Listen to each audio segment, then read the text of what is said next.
Cari amici, buonasera e benvenuti alle conferenze del 13 dell'Associazione Salus Bellatrix. Questa è la nostra numero 148 di ufficiale, più qualche decina che ne abbiamo fatte di ufficiose. Come sapete, il 13 dicembre 2019 l'associazione compirà 10 anni. Infatti per la prima volta ci siamo trovati tutti insieme il 13 dicembre 2009. Il percorso è stato lungo, gli argomenti che abbiamo voluto proporre sono sempre stati molto interessanti e molto seguiti. Questa sera ho voluto una persona particolare, io l'ho adorata dal momento che ho sentito un suo piccolo dibattito con i due tipi della zanzara, non so se avete presente. Ho detto, la voglio.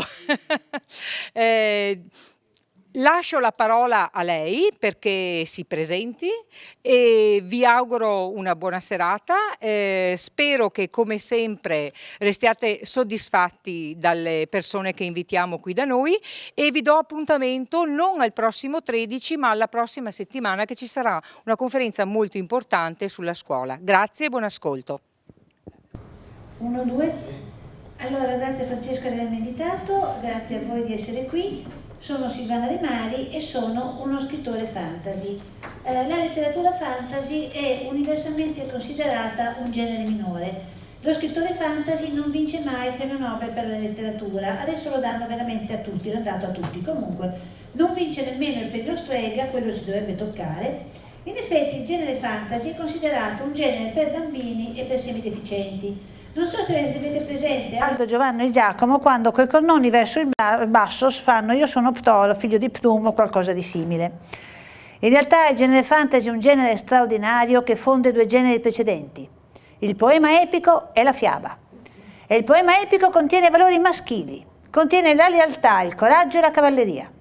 E con questo non voglio dire fanciulle che noi siamo tutte delle vigliacchette, ma il coraggio è una virtù da maschi, ci va il testosterone. Noi donne siamo coraggiose quando non possiamo farne meno. I maschi lo sono per divertimento, sono loro che fanno il paracadutismo per divertimento, cose di questo genere, al massimo trovate una fanciulla su 100. Perché i maschi sono più coraggiosi di noi? Perché la nostra vita è molto più preziosa della loro. Perché noi portiamo la gravidanza, grazie a noi il bimbo, il neonato può sopravvivere. Quindi, se quando siamo incinte di 6 mesi ci mettiamo a fare il doppio salto mortale con lo skateboard, né noi nel piccolo facciamo una bella fine. È l'adolescente maschio che fa il doppio salto mortale con lo skateboard per dire alla fanciulla guarda quanto sono coraggioso, se mai ci sarà da andare a morire per te e per i nostri bambini non aver paura, io andrò alla morte per difenderti. Io sono oggettivamente in effetti sicura che se mai mi trovassi di fronte il terrorista che mi salda i conti per un paio di miti considerazioni che ho fatto su una religione di pace che soprattutto ci ama moltissimo, mio marito si metterà in mezzo per prendersi lui il proiettile. Mentre la fiaba contiene valori femminili. La fiaba contiene il desiderio, che è nostro, di essere amate fino all'ultimo dei nostri giorni e vissero sempre felici e contenti. A volte i maschi dopo i primi anni poi tendevano ad andarsene. E soprattutto la fiaba contiene la persecuzione dei bambini. Ci racconta di un bambino che può essere assassinato, da un genitore impazzito, Biancaneve, di una bambina massacrata di lavoro e discriminata sulle sorelle, Cenerentola, di una donna che vende la bambina che porta nel ventre per cibo, Raperonzolo, Hansel e Gretel e Pollicino, durante terrificanti carestie i bambini sono veramente stati mangiati. Il poema epico, la prima parola scritta su questo continente è la parola ira. L'ira funesta canta mio diva. E la città di Troia col suo terribile assedio viene consegnata all'eternità. Dunque, l'avete visto tutti il film Troy? Meno male, quelli che non l'hanno visto tiratevelo giù da internet e guardatevi il film Troy. Il film Troy è un film imperdibile per 3 motivi. Primo, c'è Brad Pitt. Secondo, Brad Pitt per tutto il film sta praticamente in mutande. Terzo, Brad Pitt, che è comunque notevole di suo e per tutto il film sta praticamente in mutande, è ulteriormente aumentato col computer in maniera che venga fuori una roba francamente interessante. La storia del film Troy la chiude narrazioni precedenti, Iliade e Odissea, c'è anche un pezzo dell'Eneide, ed è la storia di quest'uomo, Ettore, che deve combattere contro un semidio, Achille, Brad Pitt rifatto col computer. Achille è velocissimo, Achille ha una forza sovrumana, Achille è praticamente invulnerabile. Ettore non avrebbe maggiori possibilità di sopravvivenza se andasse a battersi contro una tigre a mani nude. Ma almeno lui sa che alle sue spalle le invincibili mura di Troia stanno proteggendo quanto di più sacro al mondo, sua moglie e il suo bambino. Ma alla fine l'astuzia di Ulisse col cavallo avrà ragione delle invincibili mura di Troia. E che fine fanno nelle narrazioni originali e nel film la moglie e il figlio dello sconfitto? Il bambino di Ettore è ucciso buttandolo giù dalle mura. E la moglie dovrà diventare la schiava, che voleva dire che gli stirava i calzini, ma voleva dire anche un'altra cosa, di coloro che le hanno assassinato, il marito e il figlio. Quindi la guerra di Troia finisce con: abbiamo ammazzato i ragazzini e abbiamo preso con la violenza le madri. Nel film, onestamente, il film Troy, con una buona pace della presenza di Brad Pitt, non era sto gran capolavoro. Perché lo stiamo citando? Perché ci basta quest'unico esempio per renderci conto di un punto fondamentale. Per cui la moglie e il figlio dello sconfitto scappano insieme a Nea. Perché? Perché noi non tolleriamo più che un personaggio, a meno che non sia il serial killer o il sicario della mafia, uccida intenzionalmente un bambino e ne prenda con la violenza la madre. Cosa c'è tra noi e le mura di Troia? Per cui è cambiata l'epica con la P di Palermo, essendo cambiata l'etica con la T di Torino. C'è una donna con un bambino in braccio, la signora che noi mettiamo nel presepe, c'è il cristianesimo. Per cui la donna ha un valore di suo, anche se la moglie dello sconfitto. Il bambino acquista un valore di suo, anche se il bambino dello sconfitto. Noi abbiamo due poemi epici. Il poema epico pre-cristiano, Iliade, Odissea, Eneide, dove i valori sono due, la lealtà e il coraggio. Come giustamente fa notare Seymour Wade, ma come possiamo notare anche noi, oggi Achille sarebbe insopportabile. L'ira funesta canta mio diva, perché sono tutti così arrabbiati? Perché non si sono messi d'accordo su chi deve mettere le mani sulla schiava. Nel cristianesimo i valori sono tre: la lealtà, il coraggio e la cavalleria. Che cos'è la cavalleria? Che un uomo non può toccare mai una donna, un uomo non può mai usare la sua maggiore forza fisica contro una donna, ma solo al servizio di lei. Quando un uomo ci apre la portiera, sono capace di aprirmela da sola, sì, poi voglio vederti a cambiare le gomme, ci sta segnalando con linguaggio non verbale: la mia forza fisica è al tuo servizio e mai contro di te. La cavalleria è un punto fondamentale perché maschi e femmine sono completamente diversi. È completamente diversa la loro psiche. I maschi hanno un cervello pragmatico e razionale e tendono a essere coraggiosi e tendono a competere per il posto di capobranco. Noi abbiamo un cervello emotivo e analogico. Sono due cervelli straordinari che devono combaciare tra di loro e abbiamo meno forza fisica. Io ho bucato la gomma e se non c'erano tre che me la cambiavano, tra l'altro in un punto dove non mi prendeva il cellulare, ero ancora lì perché il meccanismo con cui bisogna cambiare la gomma lo conosco, non ho abbastanza forza fisica per svitare i bulloni, quindi sarei rimasta lì. Ma sono passati questi treni e ho detto, io ho chiesto scusate, mi svitate i bulloni? E allora mi ha detto signor, le cambiamo la gomma. Poi mi hanno anche ringraziato perché erano tre ciclisti e hanno detto guardi eravamo in salita e ci stava per venire un infarto, invece adesso ci fermiamo a cambiare la gomma a lei, stasera torniamo a casa dalle nostre mogli, quindi grazie, è stata gentile, va bene. Quindi abbiamo il cristianesimo, un soldato non può più toccare un disarmato, un soldato non può toccare colui che si è arreso. Qualcuno mi dirà queste regole hanno avuto delle eccezioni, certo che hanno avuto delle eccezioni, ma chi le ha fatto le eccezioni stava facendo qualcosa di vietato. Quando i crociati arrivano a Gerusalemme, ci sono le bolle papali, c'è la castrazione e il taglio del naso se un crociato si fa pescare con le mani su una donna araba. Visto il livello di punizione, il problema doveva essere sentito. Perché erano così feroci? Perché la gente del 1100, il cristianesimo non è stato un innesto genetico, l'umanità quella era e quella è rimasta. Dopo che è stato spazzato via dall'Islam, dal Nord Africa, dalla Siria, dove è rimasto? In Europa. E l'Europa che cos'era? Era un posto dove c'erano i romani a sud e i barbari a nord, popolazione di una violenza apocalittica. Quindi il cristianesimo è un po' ingentilito, sì, per carità, insomma, quelli erano. Qualcuno l'aveva anche fatto, ma era vietato. Non si poteva scrivere. Mentre i greci, dopo che hanno abusato delle donne troiane, lo scrivono: ehi, guarda come sono stato bravo, mi sono preso le loro donne. Quindi c'è il cristianesimo, c'è la storia di questa donna con un bambino in braccio, che sono una donna e un bambino ebrei. Questo vuol dire che alle loro spalle c'è un altro tizio ebreo che mentre girava per 40 anni nel Sinai, facendo Eilat Suez, Sherman Sheikh, Eilat Suez nell'altro senso, ha ricevuto la legge. Sapete tutti perché Mosè ha girato per 40 anni nel Sinai? Perché un vero uomo non chiede mai la strada. E questa in effetti è una battuta, ma di nuovo contiene una verità. Dato che i maschi competono per il ruolo di capobranco o di capotribù, il capotribù la strada la sa, altrimenti non è più lui il capotribù. Nel momento in cui domanda la strada ha abdicato al suo ruolo di capotribù. Per cui un vero uomo litiga anche con il navigatore. E oltretutto girano 40 anni in tondo che se fossero andati sempre dritti a un certo punto sarebbero arrivati in Siberia.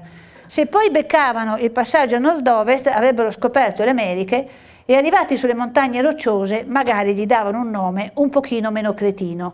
Quelli che hanno chiamato le montagne rocciose era gente che aveva una predisposizione per l'ovvio. Comunque, mentre gira nel Sinai, Mosè riceve la legge: non uccidere, non rubare, non dire falsa testimonianza. Quindi facciamo un riassunto. Questi stavano uscendo dall'Egitto e l'Egitto era una civiltà piramidale. Non è un caso che quando gli egiziani costruivano qualcosa facessero a piramide. Loro erano una piramide, la piramide ce l'avevano qua, perché il faraone aveva tutti i diritti, lo schiavo nessuno. Pensate che quando il faraone moriva, i suoi schiavi preferiti, che magari avevano 18 e 19 anni, venivano uccisi per essere imbalsamati e messi con lui nella camera mortuaria, perché se al faraone poi gli veniva voglia di una minestrina calda alle 2 del mattino, qualcuno gliela doveva preparare. Quindi immaginatevi il colpo di fortuna: voi avevate 18 anni, scoppiavate di salute, arrivava il maggiordomo di corte e diceva: il faraone è morto, eri il suo preferito. Dice, porca miseria, però almeno, pensava lo schiavo, ci guadagno la imbalsamatura,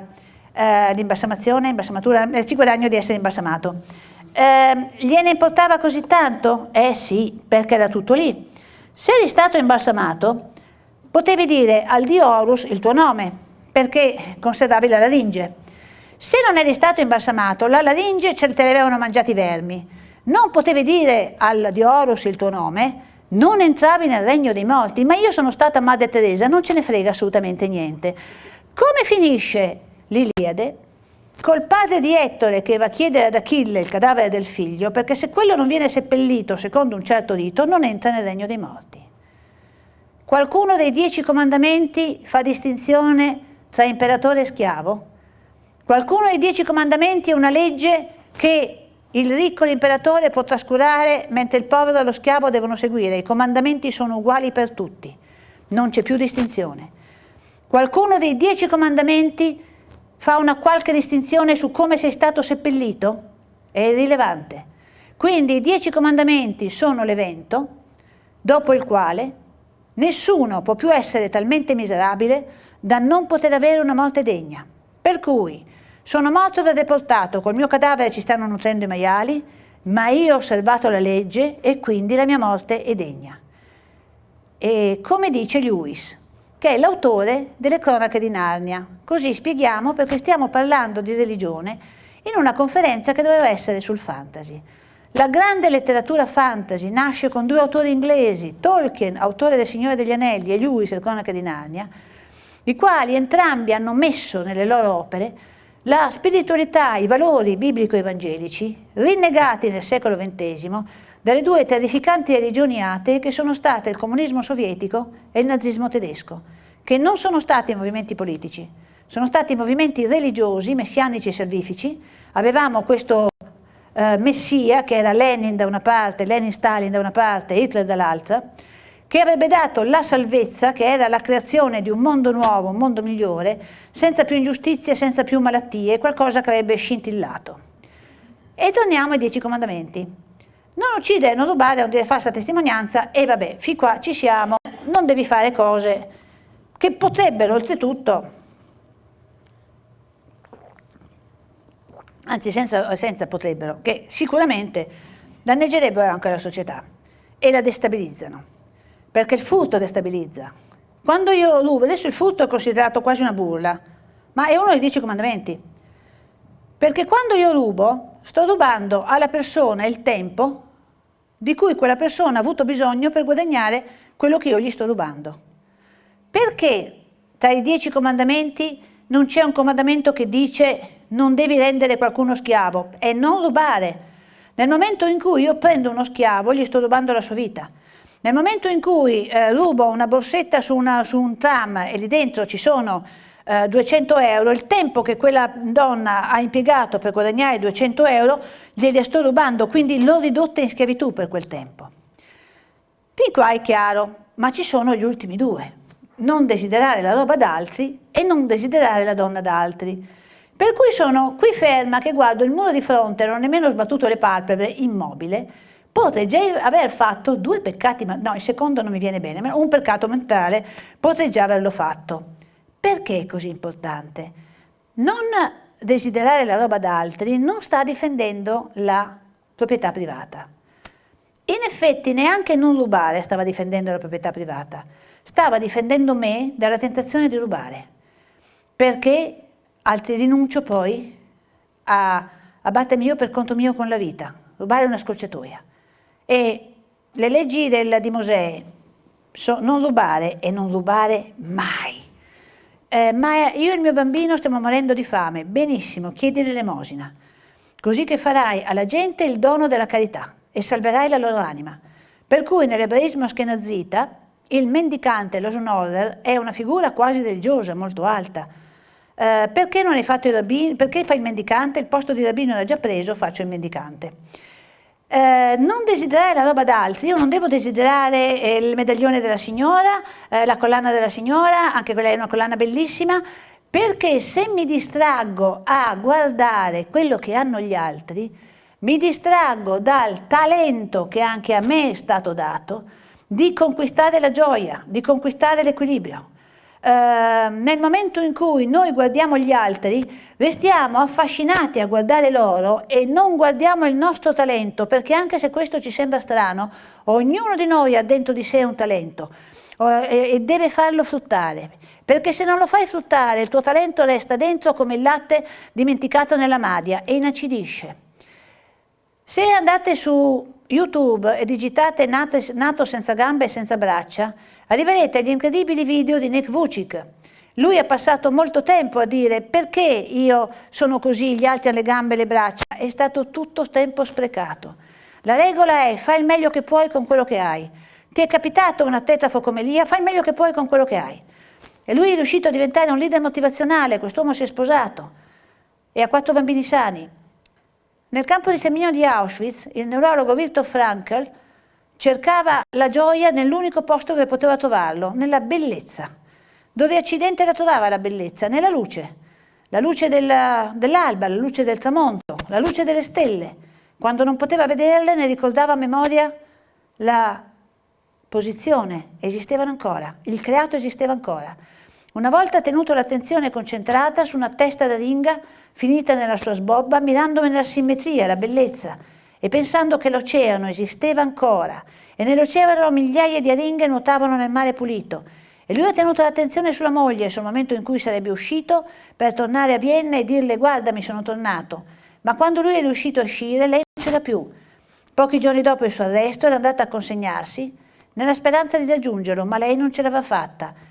E lui ha tenuto l'attenzione concentrata su quanto bello era stato avere un amore così grande. Nello stesso campo di concentramento Maximiliano Kolbe, francescano, teneva l'attenzione concentrata su quanto bello fosse poter aiutare gli altri deportati. Si offrì l'ultimo giorno a sostituire un uomo condannato a morire di fame e di sete insieme a altri 9 come punizione di un'evasione. Lo fece sia per salvare quell'uomo, ma soprattutto per accompagnare gli altri.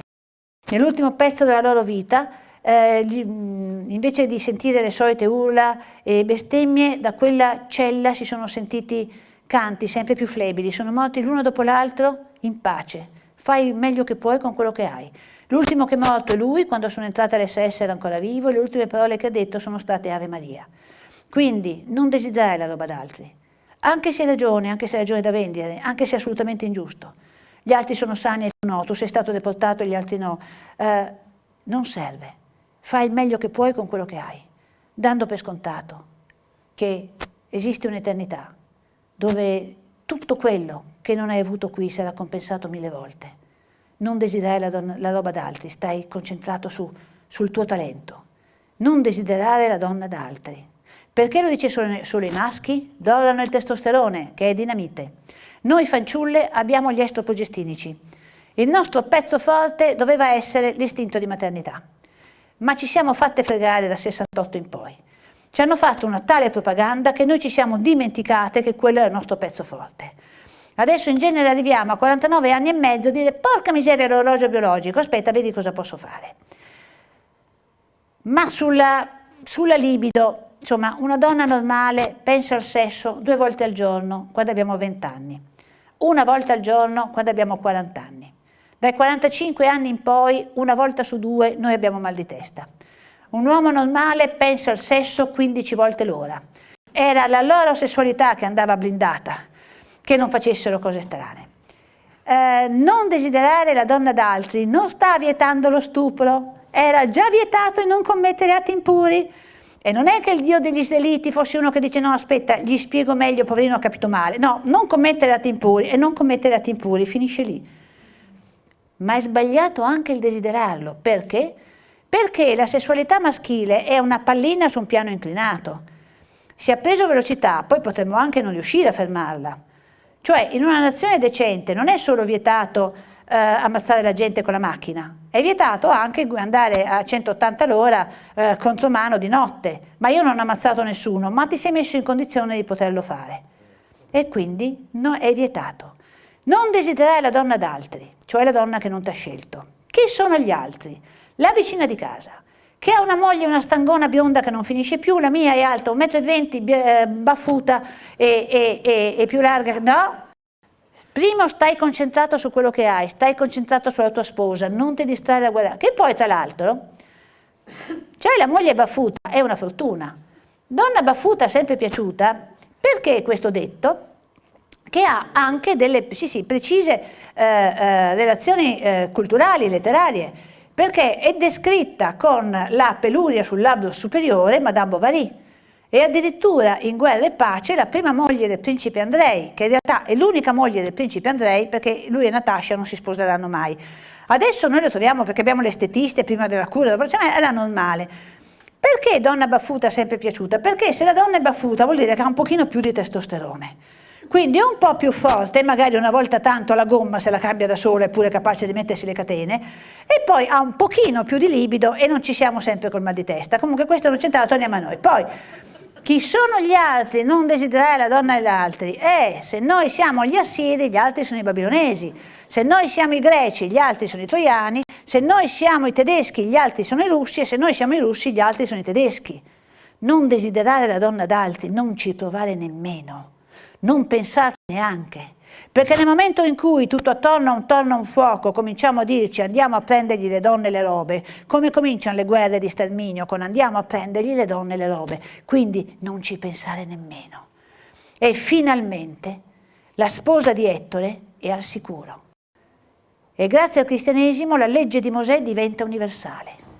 E quindi noi adesso li leggiamo l'Iliade e diciamo ma porca miseria, questi qua mettevano le mani sulla schiava. Sì, in effetti.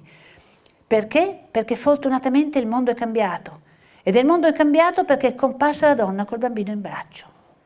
La fiaba invece è una narrazione femminile.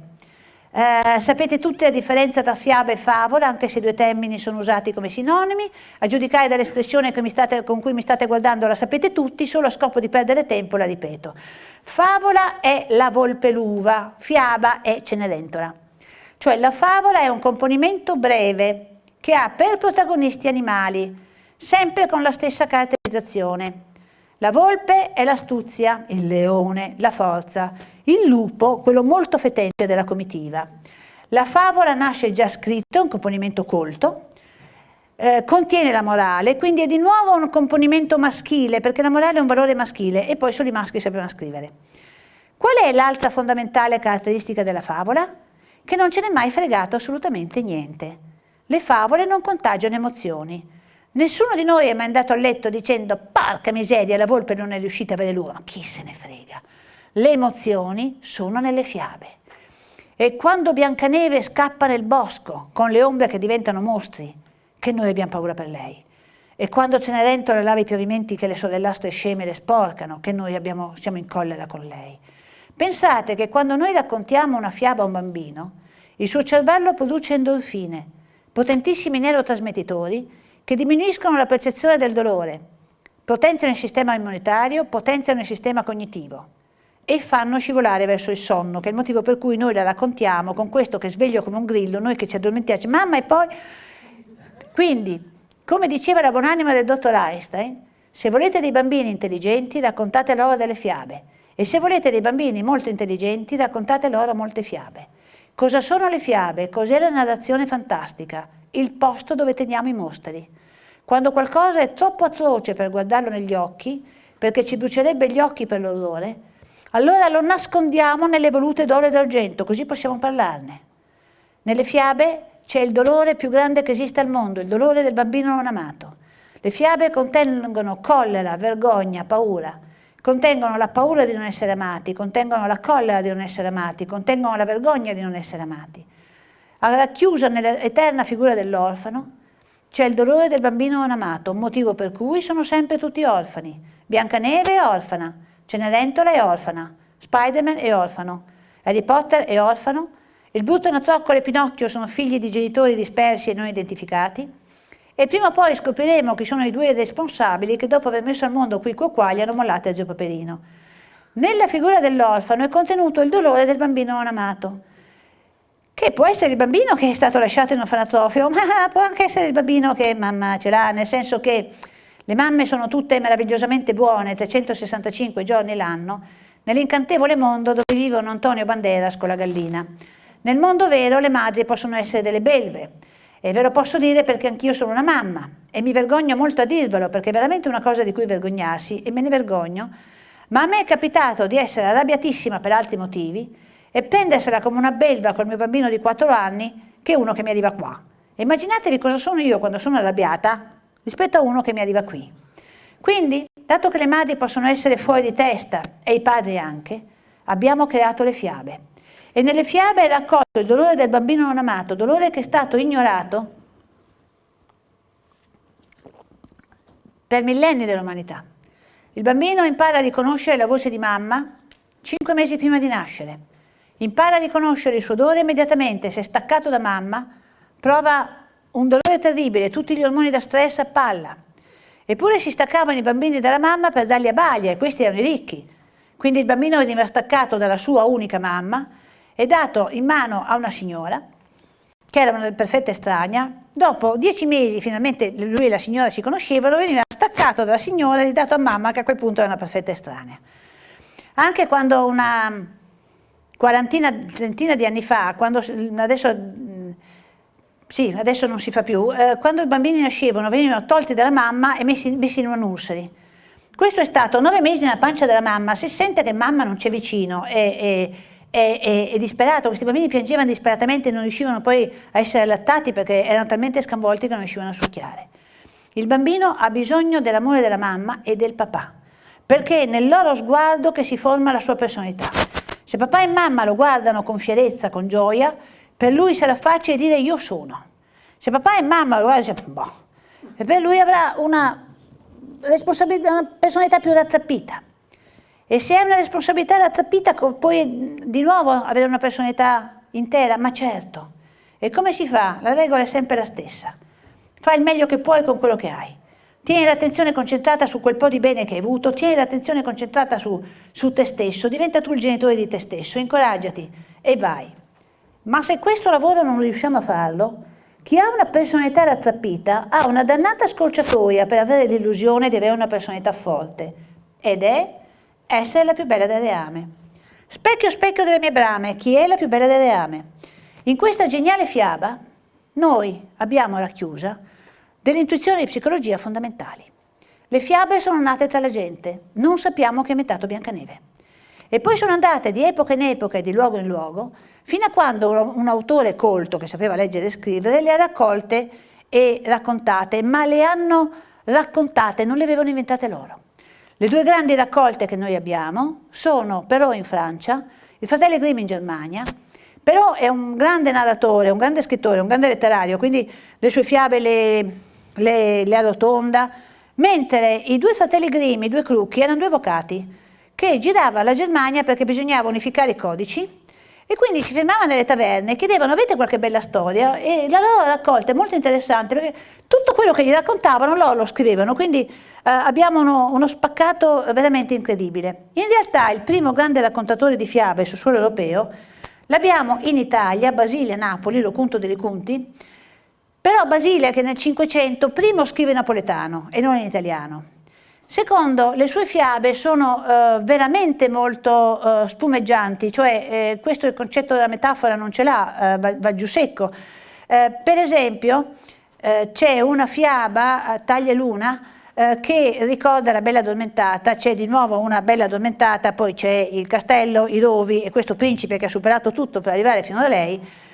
E questo principe si china su questa principessa in maniera così entusiastica che sostanzialmente la mette incinta. E questo è anche importante perché ci permette di capire qual era, e nella Bella Addormentata, la metafora completamente nascosta. Specchio, specchio delle mie brame, chi è la più bella del reame? Una persona che deve sempre essere la più bella del reame, ha un io profondamente rattrappito. Una persona normale è già se stesso, sono già me, non devo essere il più bello del reame. In effetti ognuno di noi è il più bello del reame, di un reame costituito da se stesso, unico e ripetibile. La regina di Biancaneve deve sempre vincere. Vincere è oggettivamente piacevole. Vincere è più piacevole che perdere. Arrivare prima è più piacevole che arrivare ultima, ma se anche arrivo ultima, sono sempre io, non ho perso la mia identità. Mentre per la regina di Biancaneve vincere non è un piacere, è una necessità. Lei ha due sole posizioni: vinco, non esisto. Quindi chi deve sempre vincere a un certo punto arriverà a uccidere fisicamente i possibili avversari pericolosi. Avete notato che la regina chiede allo specchio chi è la più bella del reame? Non potrebbe deciderlo da sola, no. Queste persone hanno un io rattrappito, non si fidano del proprio giudizio, sono sempre lì a chiedere un giudizio altrui. Ma veramente sono carina, ma veramente questo vestito mi sta bene, non è che mi invecchia, non è che mi ingrassa. Meglio se questo giudizio è numerico, che è il concorso di Miss Mondo, il concorso di Miss Universo, il concorso di Miss Vittorio Veneto. La bilancia, specchio specchio delle mie brame, chi è la più magra del reame? Viviamo in una civiltà devastata dai disturbi alimentari. Tutti i disturbi alimentari sono tutti disturbi dello schema competitivo, la sessualità non c'entra un fico. La fanciulla non vuol pesare 40 kg per sedurre l'uomo, che al contrario di 40 kg non la vuole che abbia a sedere almeno così, ma per competere con la vicina di banco. Quando noi saliamo sulla bilancia al mattino, non ce ne importa un fico della nostra salute, non ce ne importa un fico del tasso di colesterolo e meno che mai della nostra longevità. L'unica cosa che vogliamo dalla bilancia è: dimmi il mio valore. Se sono al di sopra dei 60 ho un valore, se sono al di sopra dei 70 non valgo niente. E poi, parliamoci chiaro, c'è una sola cosa che mi rende più felice di aver perso 1 chilo. La mia vicina di casa ne ha presi 3. Sì, tutti qua, si vedono, vai! Il denaro, avere quattrini è molto più divertente che non averne. Chi nega questa realtà sta mentendo. Anche perché se hai dei soldi puoi modificare la realtà come piace a te. Aprire un ospedale in Africa, farti la piscina in giardino, che anche i produttori di piscina devono campare. Ma il denaro non è la mia identità. Se perdo tutto il mio denaro sono un po' seccata, ma resto sempre io. Tra l'altro può capitare, ci sono persone che hanno perso tutto, magari nella guerra, qualcosa del genere, e poi l'hanno riconquistato. Voi avete uno schema chiaro di uno che vive, che ha l'identità nel denaro, in Paperon dei Paperoni, che ha questo cubo di denaro, almeno c'era ai miei tempi, adesso non so se con la finanza ha ancora veramente fisicamente i soldi, è un po' che non leggo Topolino, ma tanto lui si veste sempre nella stessa maniera, mangia sempre nella stessa maniera, non si è sposato perché altrimenti la moglie gli avrebbe consumato qualcuno dei suoi dollari e non lo reggeva. E nel momento in cui perde i soldi perché la banda Bassotti periodicamente riesce a fregarglieli per qualche ora, lui perde la sua identità. Lo specchio non è più di questa pazza che 40 volte al giorno a chiedere chi è la più bella del reame. Questi non memorizzano. Devi riconfermarli in continuazione, sì sei la più bella, sì come te nessuno. È l'attore che la volta che non vince l'Oscar muore di overdose. Per levarsela dai piedi le dice che è più bella Biancaneve. Non è vero. Noi che ci siamo fatti una cultura, abbiamo visto il film della Walt Disney, sappiamo che la regina Crimilde è molto più affascinante di questa gallina squittente che fa i lavori di casa cantando. Nel mitico film, infatti, I fratelli Grimm e l'incantevole strega, la regina di Biancaneve la fanno fare alla Monica Bellucci, che è oggettivamente una strafiga imperiale. Prima o poi incontrerà la fata madrina di Cenerentola e forse imparerà a recitare. Fino a quel momento non c'è speranza. Comunque, la regina ci cade e decide di uccidere Biancaneve. Come fa la regina a uccidere Biancaneve? La mela è il piano B, il piano A è il cacciatore. Bene, quindi adesso ci fermiamo un attimo sul cacciatore di Biancaneve, perché questa figura straordinaria ha rischiarato le nostre infanzie. Il cacciatore di Biancaneve ha ricevuto l'ordine della sua regina di uccidere Biancaneve in un periodo storico in cui l'ordine del re e della regina lo eseguivi, perché c'erano boia estremamente creativi. Ma la legge dice non uccidere. La legge dice non uccidere l'innocente. Le leggi morali devono essere rigide. Noi siamo abituati dal postmoderno a considerare che flessibile sia sempre una bella parola e rigido sia sempre una parolaccia. Le leggi morali devono essere rigide, perché altrimenti uno comincia a fare le conversioni. Dunque, però lui ha una vita che non vale molto la pena di essere vissuta, poi se non lo uccido io, lo uccide un altro. Come comincia il nazismo? Una ragionevole strage. Cominciamo a eliminare le persone considerate non degne di vivere, eccetera. E poi siamo finiti che abbiamo contato i morti a metri cubi. La legge è rigida. Noi siamo responsabili di tutte le nostre azioni. Se una persona malvagia mi ordina di commettere un'azione malvagia e io la commetto, ne sono responsabile al 100%. L'altro sarà responsabile di averla comandata. Sono due crimini diversi e il suo non diminuisce il mio. Perché altrimenti tutte le volte che mi va al governo uno che ha un cortocircuito cerebrale ci facciamo milioni di morti. Quante persone sanno qual era la punizione per gli uomini della Wehrmacht che si fossero rifiutati di sparare sui civili, ebrei o anche non ebrei?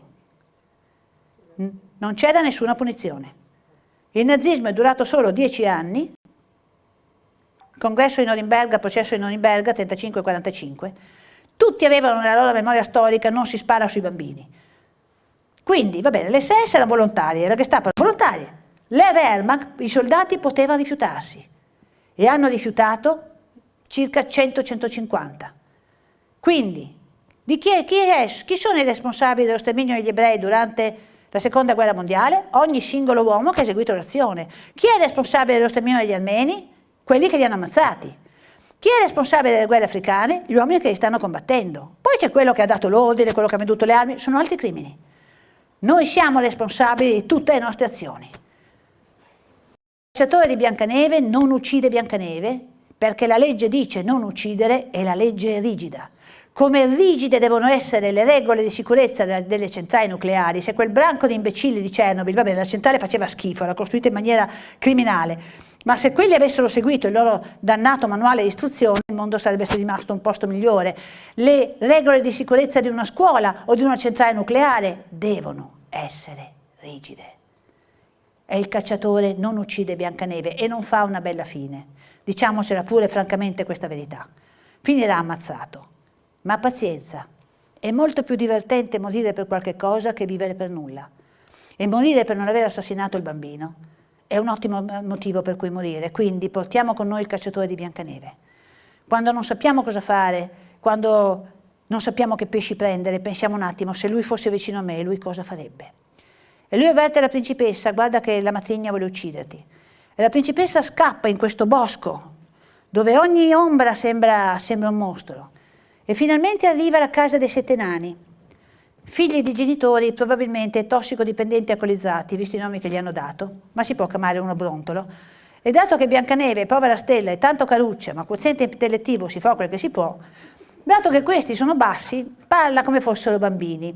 Vi siete lavati le manine? Scusa figliola, questi hanno 90 anni, hanno la barba bianca, tu sei a casa loro, ma come ti permetti? In realtà Biancaneve parla ai 7 nani come fossero bambini.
La barba bianca, tu sei a casa loro, ma come ti permetti? In realtà Biancaneve parla ai 7 nani come fossero bambini e noi lo troviamo normale perché i nani sono la metafora di un mondo bambino.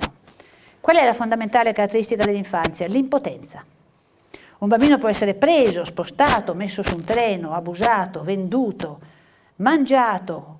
Possono venire assistenti sociali a strapparlo da casa sua e portarlo via mentre grida, gli si può fare qualsiasi cosa.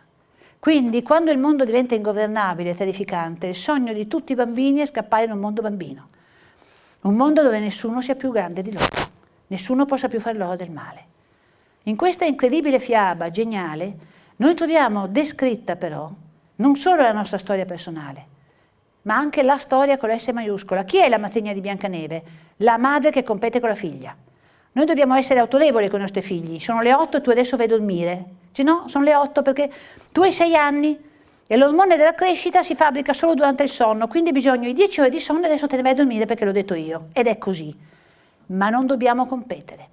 Se una madre compete con la figlia, chi è la più bella del reame, a chi ha la minigonna che sta meglio, se le frega il fidanzatino, il padre che compete coi figli, umiliandoli in pubblico, perché lui è più brillante, lui è più bravo. E poi dici, chissà come mai i miei figli a 35 anni sono ancora fuori corso, non mi dica, chissà come può essere successo, mentre io sono così in gamba, ma veramente. E allora li distrugge, li uccide. Ma c'è anche un altro terribile significato, completamente inconscio, che mai più sarebbe venuto in mente a chi ha inventato Biancaneve. Era solo una signora che voleva raccontare qualcosa ai bambini così finalmente si addormentassero. Specchio, specchio delle mie brame, chi è la più bella del reame? Chi è la matrigna? E mamma quando mamma è fuori di testa, va bene. Poi c'è un altro incredibile significato, madre patria, lo stato criminale. Alla fine, pur di distruggere Biancaneve, la regina fa il supremo sacrificio, la sua vita e la sua bellezza. Cioè diventa il perdente radicale.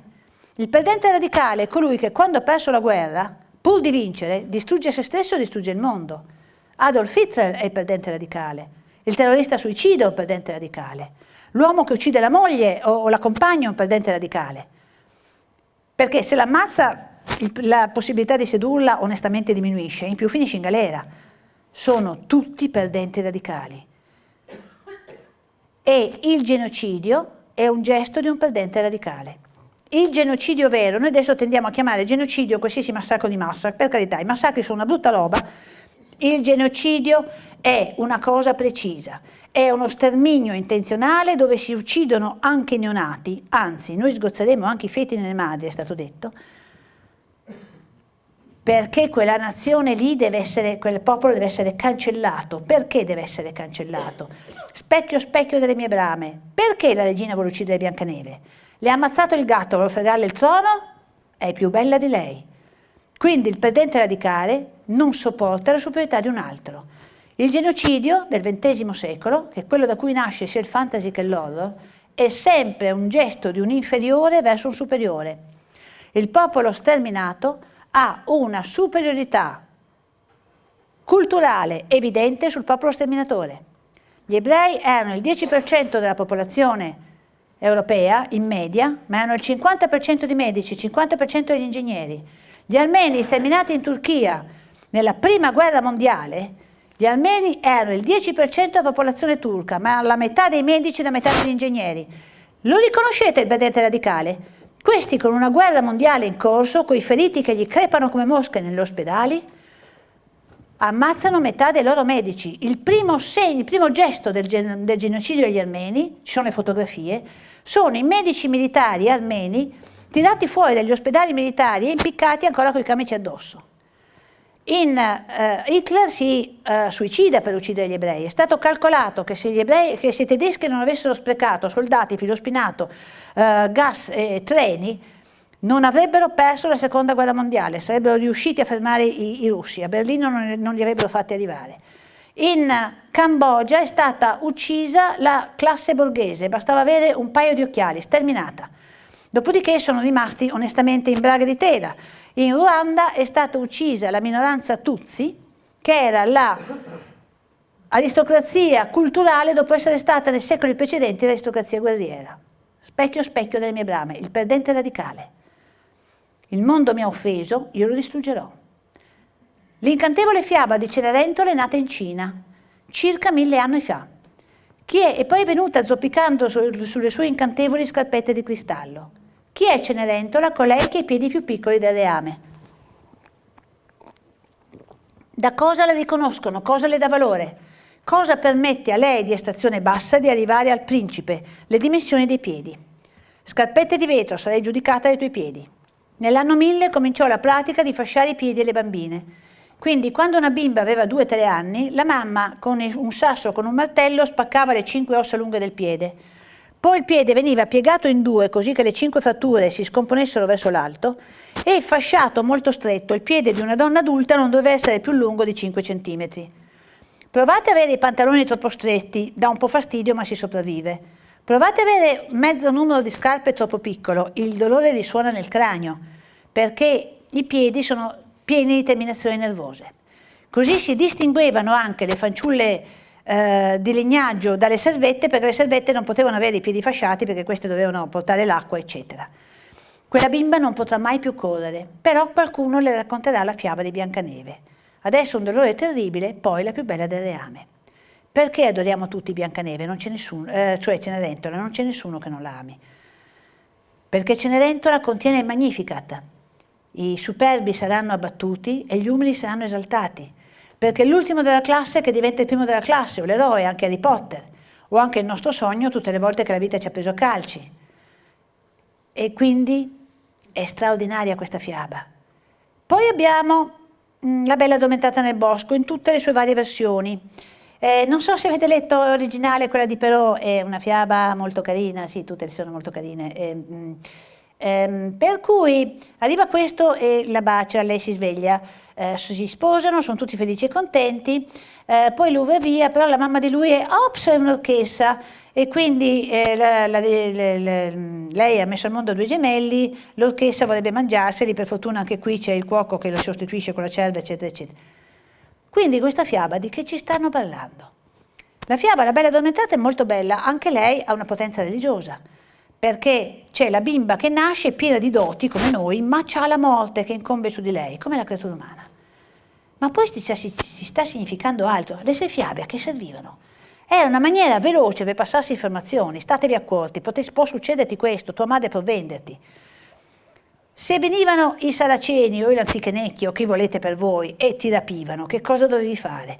Bene o male, la Bella Addormentata nel bosco, come ci dimostra la versione napoletana del Cinquecento, ci sta parlando di uno stupro.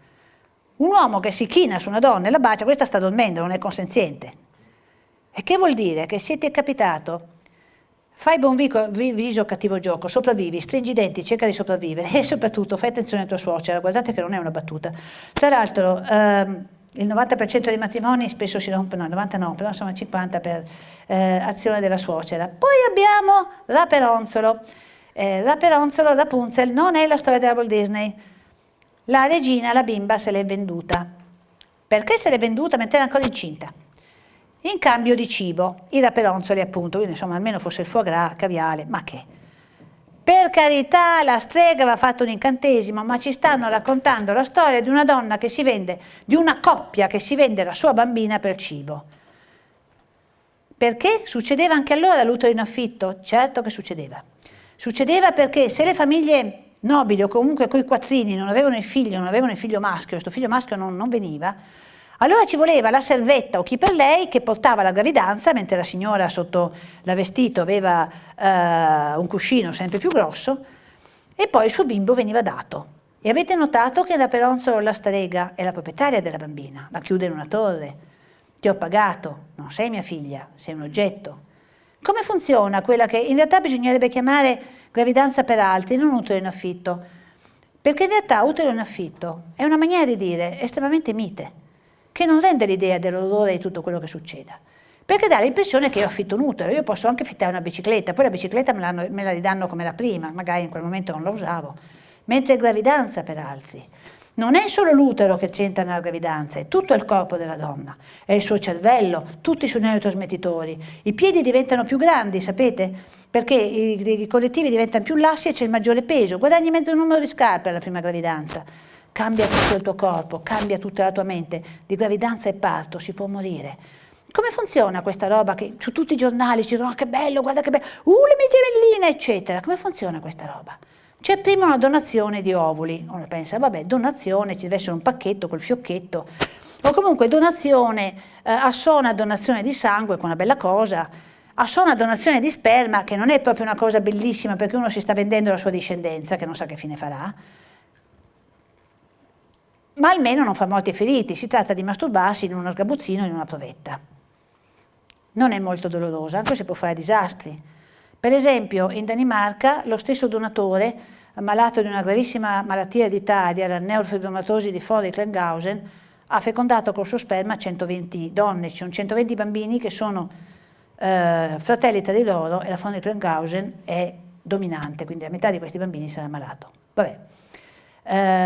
Torniamo a noi.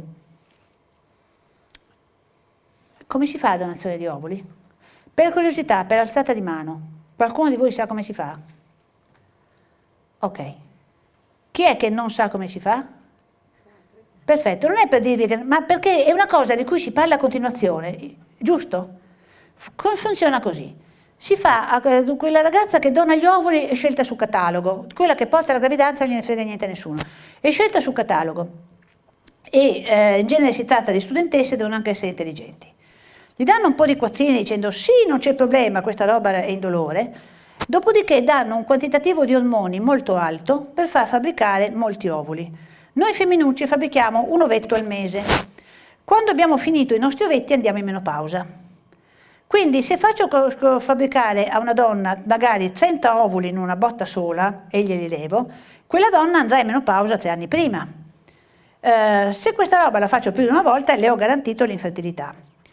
Questa sbella di ormoni si chiama iperstimolazione ovarica e causa una sindrome da iperstimolazione ovarica. Quali sono gli effetti? Primo, l'ovaio si gonfia, diventa così, e quindi può torcersi facilmente sul peduncolo e in questo caso bisogna levarlo di volato, viene una peritonite. Poi, dentro le arterie e dentro le vene, noi abbiamo sangue, il sangue è fatto di un liquido e di cellule. Le cellule sono globuli rossi, globuli bianchi e piastrine. Nell'iperstimolazione ovarica la parete dei vasi diventa più permeabile, quindi il liquido invece di stare lì dentro a circolare se ne esce e si spapra la panza dove c'è spazio, quindi nella cavità peritoneale, dove alcune donne sembravano incinte di 6 mesi, nella cavità pleurica, e qui respiri male, nella cavità pericardica, e qui è meglio che qualcuno ti porti di volato in un pronto soccorso. Mentre la tua pressione arteriosa massima oscilla tra 80 e 78 e tu non ti reggi nemmeno in piedi. Nei vasi, visto che il liquido se n'è andato per i fatti suoi, sono rimasti globuli rossi, globuli bianchi e piastrine che senza più liquido restano lì ad abbracciarsi l'uno con l'altro dicendo porca miseria, qui non c'è più nessuno, e se si abbracciano rischiano di formare dei coaguli, detti ufficialmente trombi. Quindi questa roba dà adito a trombosi, che può essere trombosi delle gambe, che è sgradevole, può anche essere un infarto, potrebbe darti anche un ictus cerebrale, magari di quelli secchi e finisci sulla sedia a rotelle, e poi c'è la coagulazione intravasale disseminata che è mortale e irreversibile. Quindi, donazione di ovuli. Noi continuiamo a leggere di attori e attrici che fanno sta roba qui e va tutto bene. Dopodiché l'ovulo viene preso in una provetta e gli cacciano dentro uno spermatozoo, che è sbagliato. Avete presente la figura dell'ovulo circondato da una valangata di spermatozoi? Se bastasse uno spermatozoo solo, perché Madre Natura ve ne ha date milioni? Perché c'è bisogno di tutti. C'è bisogno di tutti perché l'ovulo deve essere circondato da spermatozoi sani, che lo spermatozoo ha sulla testa una specie di trapano biochimico, fatto di proteasi, che gli permette poi di fare il buco, in maniera che vince il migliore. Se prendo uno spermatozoo a caso e lo caccio dentro un ovulo con una siringa con un ago molto sottile, magari ne ho cacciato uno di grande qualità, ma non è detto. Per cui questi bimbi hanno un rischio maggiore di alcune malattie oncologiche e pare anche malattie cardiache. E poi, l'ovetto bisogna metterlo in una signora che non è parente di nessuno dei due geneticamente collegati. Quindi aumenta enormemente il rischio di aborti. Anche a lei bisogna fare un'altra sbella di ormoni perché questa roba attecchisca. Aumenta il rischio di gravidanze extrauterine, aumenta il rischio di parti prematuri. Tutto questo te l'ho fatto perché ti amavo. Porca miseria, figuriamoci se mi detestavi. Quindi tutto questo era già in Rapunzel, ma in Rapunzel almeno la stessa donna aveva messo sia l'ovulo che la pancia, che rende il tutto molto meno pericoloso e molto meno doloroso.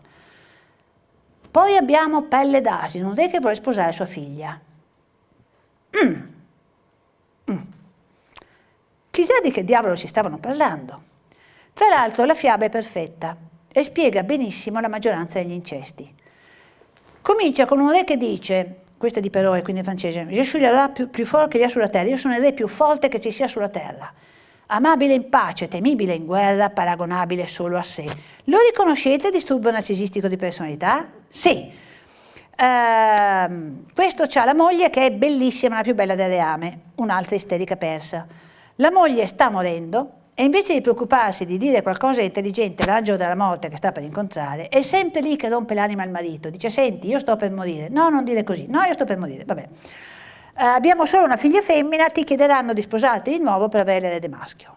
Io ti concedo il di sposarti, ma devi giurarmi qui sul mio letto di morte che sposerai solo una donna più bella di me. Il re giura, la regina muore e tutti cominciano a dire maestà dovete sposarvi.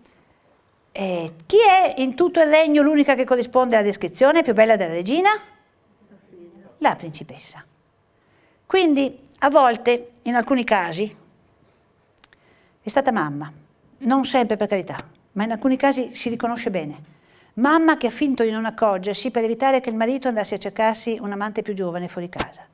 C'è stato una decina d'anni fa, un caso in Germania di un signore che ha sequestrato la propria figlia, perché altrimenti i ragazzi l'avrebbero resa infelice. Vabbè. L'ha sequestrata nella cantina di casa sua e ce l'ha tenuta 12 anni senza che la moglie se ne accorgesse. Ci ha fatto 6 figli, di cui 3 sono rimasti con la figlia.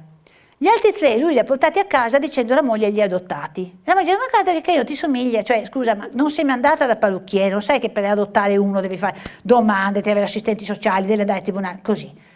Poi scusate, ma scusa, siamo andati a fare la spesa lunedì e abbiamo comprato 6 kg di patate, adesso siamo a venerdì, c'è solo 1,5 kg. Non ti è venuto il dubbio? Lei non si è accorta.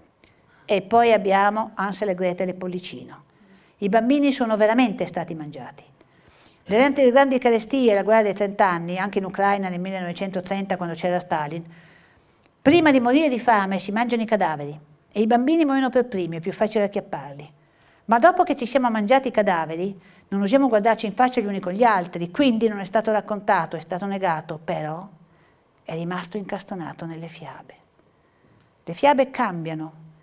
All'inizio dell'Ottocento la situazione economica è un po' migliorata, ma in realtà all'inizio dell'Ottocento abbiamo avuto una roba terrificante, che è stata l'industrializzazione. Noi non abbiamo idea. Gli operai erano pagati pochissimo e erano pagati talmente poco che non erano in grado di mantenere i loro figli. Quindi l'unica maniera che avevano i loro figli per sopravvivere era lavorare a loro volta. Noi abbiamo permesso che i bambini di 4 anni lavorassero in miniera. Cosa vuol dire? Che lavori al buio, che il rachitismo e la tubercolosi mieteranno vittime. Questi bambini non arrivavano a 20 anni. Gli operai pagati pochissimo, per carità, non voglio cercare di inventare a nessuno che il Medioevo è stata un'epoca grandiosa, ma almeno la gente viveva alla luce del sole. Gli operai venivano ammonticchiati in quartieri fatiscenti, con fogne a cielo aperto dove le epidemie mietevano. Compaiono nuove fiabe, quelle di Andersen. Le fiabe di Andersen vengono scritte, sono fiabe di un autore colto che nascono scritte, non per essere raccontate, per essere lette. Quindi si rivolgono a un bambino più grande con un dolore diverso, ma soprattutto c'è un dolore diverso, perché sono fiabe post-illuminismo. Cosa è stato l'illuminismo? L'illuminismo è stato un tripudio di luci mentre premano un branco di bifolchi. Scusate, respira un attimo e facciamo mente locale. L'illuminismo è stata un'epoca come tutte le altre e ha avuto la potenza perché alle spalle aveva tutti gli scienziati che erano arrivati fino lì. Quando gli illuministi scrivono la loro enciclopedia, è la 4ª enciclopedia che compare sul suolo europeo, non la prima. E tutte le altre 3 sono ovviamente fatte da abati. La metà dei crateri lunari ha il nome dell'abate gesuita che l'ha visto per la prima volta.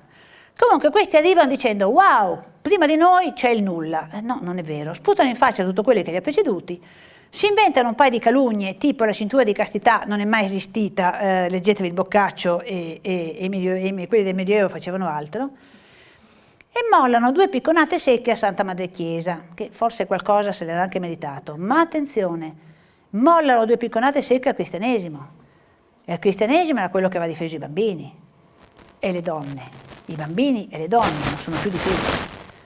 La ferocia verso i popoli dell'epoca industriale non è mai stata raggiunta nelle epoche precedenti. E soprattutto, non essendo più molto religiosi, noi perdiamo l'identità.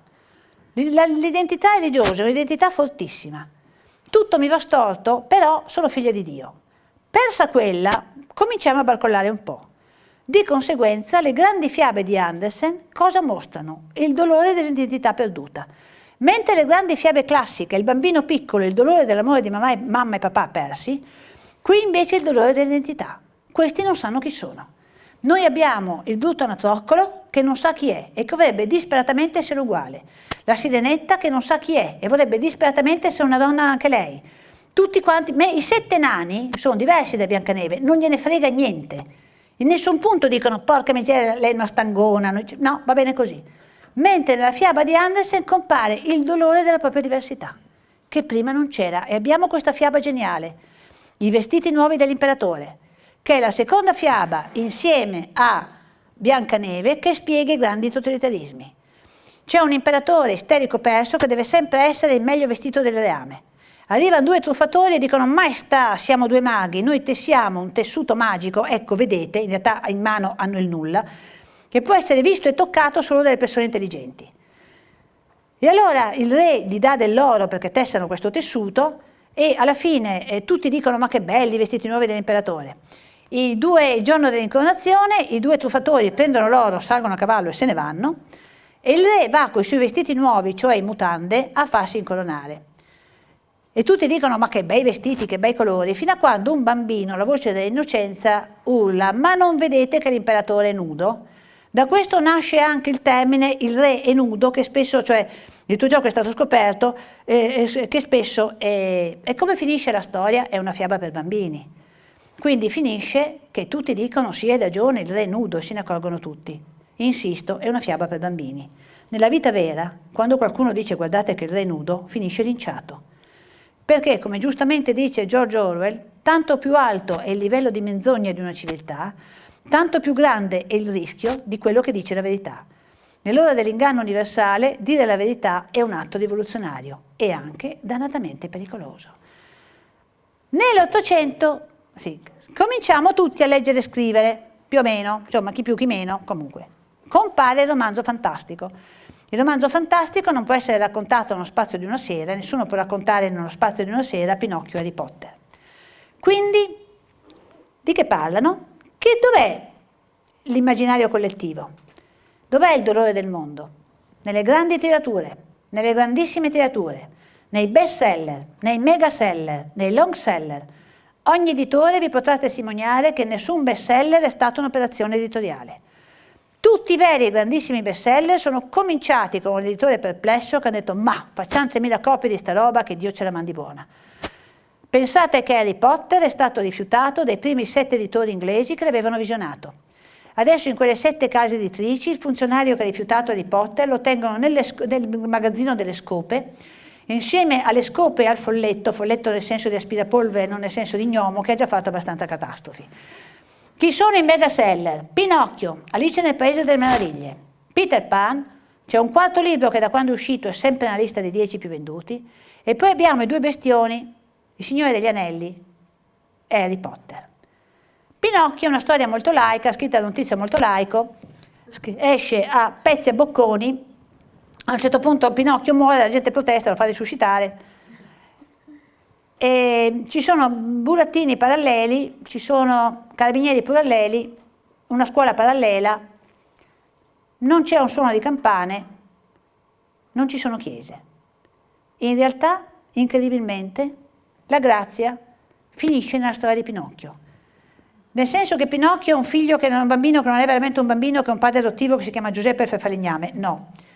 Nel senso che Pinocchio inavvertitamente con l'Ode ha raccontato la storia di un creatore buono che crea una creatura e questa creatura fa sempre il male, ha il libero arbitrio, può scegliere e sceglie sempre la cosa sbagliata. Trascinato sul male da uno che si chiama Lucignolo, che insomma con Lucifero insomma, c'è una certa assonanza, mentre c'è una tizia in azzurro che chi mai ci farà venire in mente, che cerca di tenerlo più o meno in carreggiata. Ma Pinocchio ci racconta anche la morte del figlio. Pinocchio muore per risuscitare e risuscitando aumenta la sua spiritualità, mentre un bambino muore per diventare angelo, quindi ci stanno raccontando la morte del figlio. Alice corre sull'erba. Cosa c'è sotto l'erba? La terra. Alice cade in un tunnel verticale che è la tana del bianconiglio. Dove sta andando Alice? Sottoterra.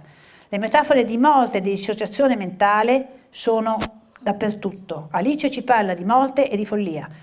La regina urla: ti taglio la testa. Ti taglio la testa vuol dire sia impazzire sia morire. Alice è completamente staccata da padre e madre che non vengono mai nominati. È una storia molto, molto terribile che sta raccontando la dissociazione mentale delle bambine di quel periodo terribile dell'Ottocento che a volte devono subire cose di cui è meglio non parlare. Peter Pan.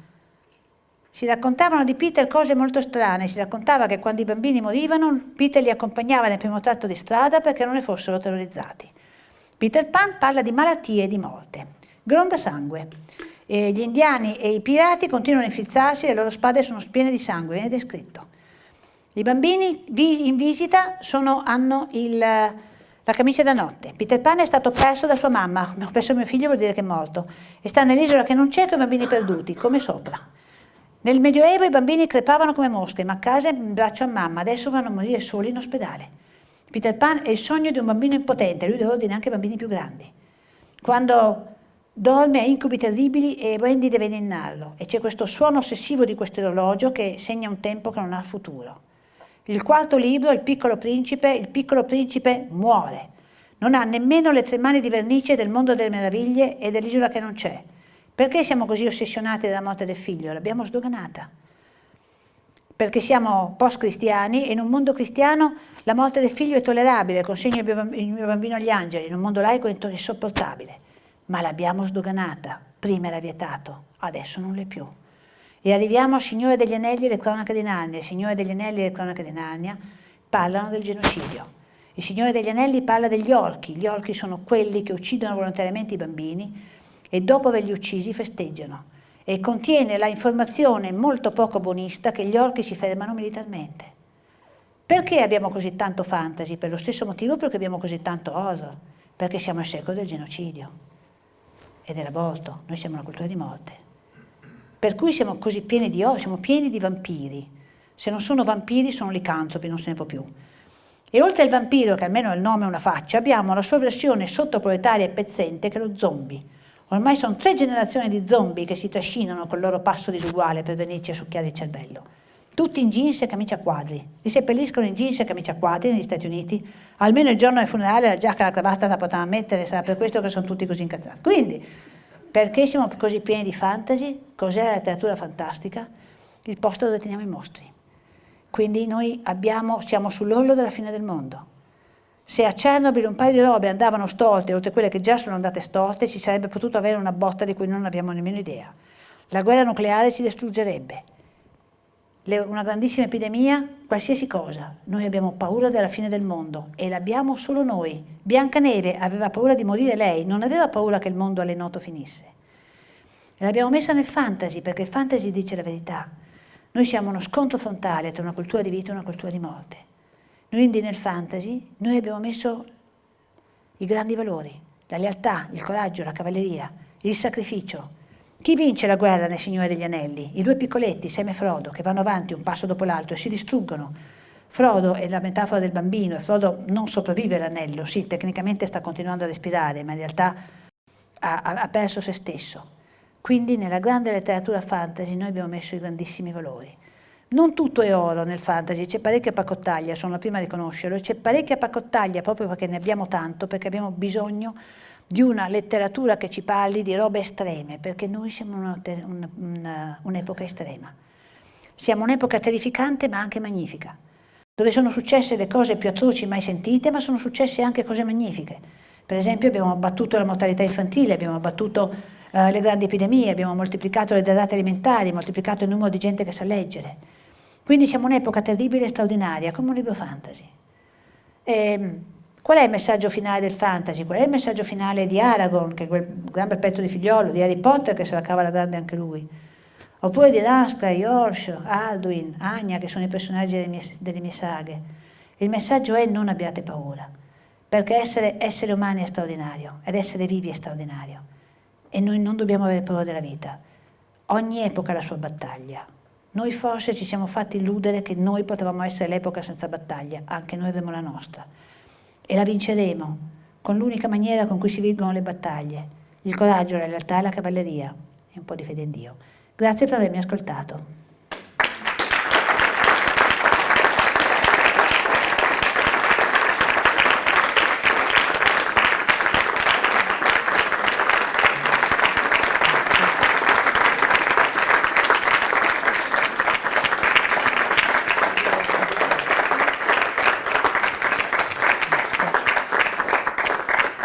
Grazie.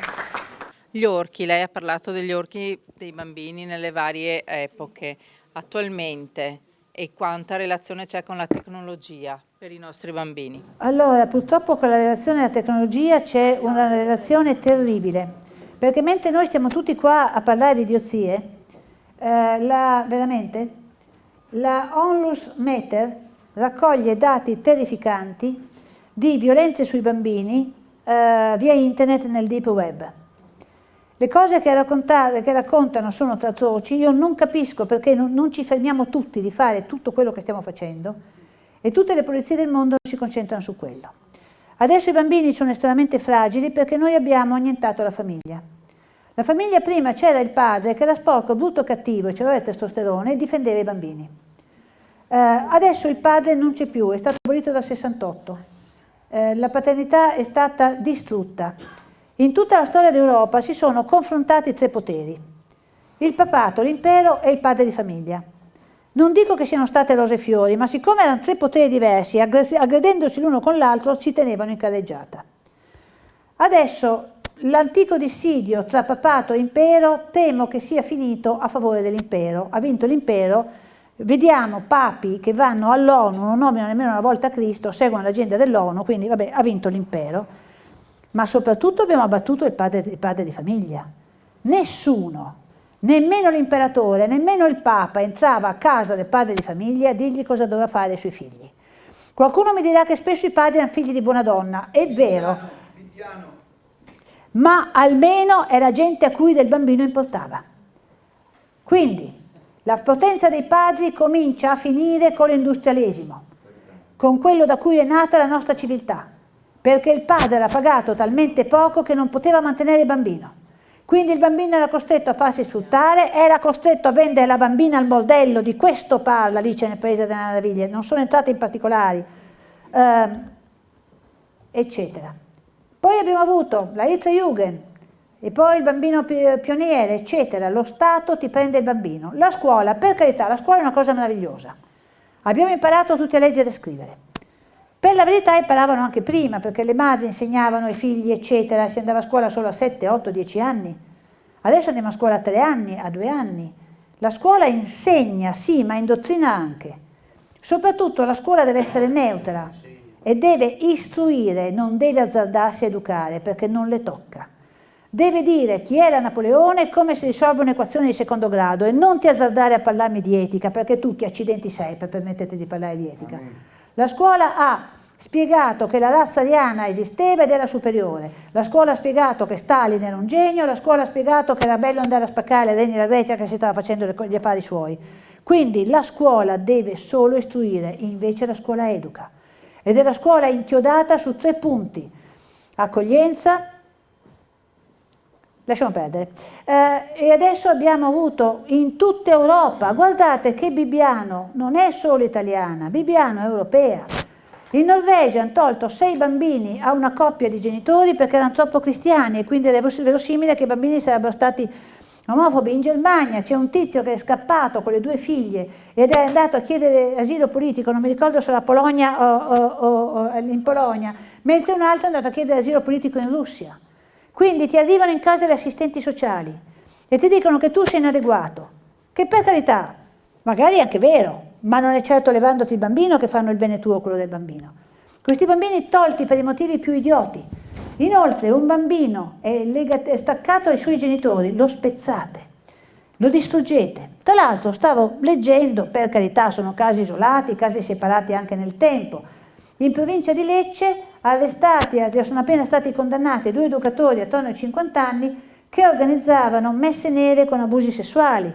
Da un'altra parte in provincia di Agrigento di nuovo abusi sessuali e orge, ma per una persona di questo genere arrivare a una casa famiglia non è difficile, mica ti vengono tutti i giorni a controllare. Il bambino è completamente isolato, nemmeno i nonni, ma non c'è nessun motivo al mondo per spezzare i legami del bambino anche coi nonni. Ci sono moltissime persone per bene, le conosco personalmente, che hanno adottato bambini tolti alla famiglia originaria. Queste persone hanno fatto di tutto, è stata una catastrofe. Questo bambino tolto dalla famiglia originaria non ha funzionato, è andata malissimo. Quindi bisognava lasciarlo a una famiglia originaria, sostenere la famiglia originaria economicamente in altre maniere. Se la famiglia originaria è tossicodipendente, le persone si possono anche disintossicare, non è così moltamente difficile.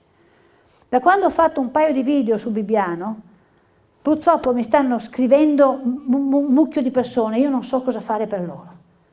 Potrei raccontare le loro storie, ma prima chiedo scusa, ma chiedo ai miei avvocati se posso raccontarle senza rischiare, ma mi stanno raccontando le cose più pazze, le cose più folli. E poi arriva uno, dice tu sei inadeguato, il bambino lo puoi vedere 1 ora ogni 3 settimane, perché? Perché l'ho detto io.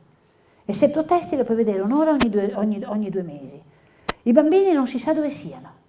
Quella bimba di 2 anni che è stata tolta da 11 assistenti sociali che sono andati a casa sua, si sono finti, sono entrati, hanno preso questa bambina di 2 anni, presa dal letto che urlava, scusate ma questa è l'anonima sequestri.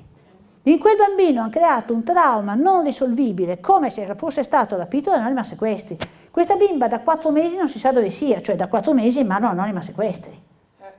Oltretutto mangi roba che ti fa schifo, ti trovi senza vestiti, ti trovi staccata da nonna, ti trovi staccata dai tuoi amichetti, ma c'è qualcuno talmente scemo da pensare che questo possa fare il bene del bambino? Ah già che lei mi sta riprendendo, meglio che mi dia una calmata. Quindi, perché? Perché non c'è più il padre famiglia. Prima il padre famiglia, nessuno poteva andargli a dire come curare i suoi figli.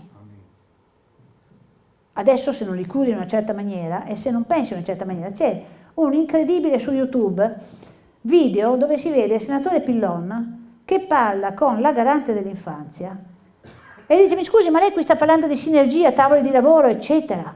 Qui noi abbiamo fatto una commissione parlamentare, noi ve l'abbiamo detto che portano via i bambini per motivi più scemi, ve l'abbiamo detto che la gente sta sull'attenti davanti all'assistente sociale che dice: guardi che se lei pensa a questa cosa qui io le levo i bambini, bisogna pensare come dicono gli assistenti sociali. E questo è in maniera molto politicamente corretta. Oltretutto, gente che tutti i giorni deve andare al colloquio con l'assistente sociale, lo psichiatra, la psicologa, a parte il fatto che tutta sta gente la paghiamo noi. Quindi sono fiumi di denaro. Quindi noi abbiamo abbattuto il padre famiglia e le donne siamo state molto galline, io una delle più galline ai miei bei tempi, perché ci siamo fatte fregare. Noi non abbiamo capito e che il potere che si dava ai maschi non lo davano a noi, lo prendeva lo Stato. Noi abbiamo attaccato noi i nostri uomini, il risultato è che i nostri figli sono rimasti privi di un padre che sia in grado di sbattere un pugno sul tavolo e dire all'assistente sociale: lei si leva di qui. Il padre non è più in grado di farlo. Poi la separazione. Molte famiglie, quando una famiglia si separa, spacca il cuore al suo bambino. La famiglia diventa molto più fragile dal punto di vista economico. E poi c'è l'ultima cosa terribile. Chi ci mettiamo in casa? A volte il secondo compagno della madre può essere un problema. Oppure il secondo fratello, il fratello del terzo compagno, eccetera. Questi bambini, le famiglie allargate, i bambini odiano i fratellastri. E salvo rare eccezioni, e detestano il secondo compagno della madre e la seconda compagna del padre, li odiano con tutta l'anima, c'è qualche eccezione, sono poche. I diritti nostri ledono i diritti di un altro. Il diritto di divorzio lede il diritto del bambino di avere dei genitori non divorziati e nessuno dice che ma è meglio che continuare a litigare. No, perché se sai che non puoi divorziare, a un certo punto smetti di litigare. Se sai che puoi divorziare, il litigio diventa sempre più violento. In più, quello che io passo il tempo a dire, solo i deficienti sposano i cretini. Quindi ti sei sposato uno, pianta di sputargli addosso, che stai sputando addosso anche a te stesso e stai segnalando a tuo figlio, sei figlio di 2 dementi. Quindi, ricostruiamo che gli uomini amano le donne gli uomini. Il matrimonio non è facile, ma se funziona, ci va, è come un orto, devi potare e fertilizzare. Ma se funziona, a un certo punto voi arrivate a quella cosa che è spettacolare, che è l'amore coniugale. Ci vogliono 30-40 anni. Se nessuno nel frattempo è morto, che è ti amo perché sei tu. Amo il tuo corpo anche se le cicatrici degli interventi chirurgici, ti amo perché sei tu. Non devo più preoccuparmi di essere bella, posso infischiarmene perché tanto so che tu mi ami lo stesso. Se morirò prima di te tu mi terrai la mano e se tu morirai prima di me io ti terrò la mano. Noi dobbiamo arrivare a quello. Come facciamo? L'educazione sessuale dovrebbe essere educazione al sesso. Il sesso è il più alto dono di Dio, crescete e moltiplicatevi. Noi facciamo educazione e erotismo. Cioè la sessualità è stata abolita, non nascono più bambini. Sesso non se ne è mai fatto così poco. È ridotto a uno strofinio di organi spiegandoti che cosa bisognerebbe dire sulla sessualità. La sessualità è la maniera della vita per creare la generazione successiva mediante incontro di gamete maschile e gamete femminile. Quindi, dato che può creare la vita, deve essere fatta con un'affettività alta e con una maturità alta. Io con questo qui ce lo farei un figlio? No, allora non te la do nemmeno. Di te mi importa tanto che vorrei essere il padre del tuo bambino? Sì, allora cerco di portarti a letto. Abbiamo l'età, la maturità e la capacità di allevare un bambino? Sì, allora andiamo a letto, altrimenti lascia perdere. E un'ultima cosa. Cosa avete mangiato oggi a pranzo? Ognuno lo pensi nella sua testa. Boh. Se c'era mezzo bicchiere di vino e un caffè aggiungete. Quello che avete mangiato era etico o non era etico? Beh, è un pranzo. Adesso immaginate di prendere lo stesso cibo che avete mangiato, polverizzarlo in un frullatore e darlo in un biberon al neonato. Potreste ucciderlo o distruggergli i reni e il fegato. Quindi una cosa che è etica a un'età e non etica a un'altra. Un bambino di 10 anni ha il diritto di non sapere che esiste il sesso anale, giuro, c'è su libri di bambini per 10 anni. Non me ne sono portati dietro per non avere troppo peso, ma vi do la mia parola. Un bambino di 4 anni ha l'assoluto diritto che non gli si spieghi la masturbazione. Sono le linee guida dell'OMS.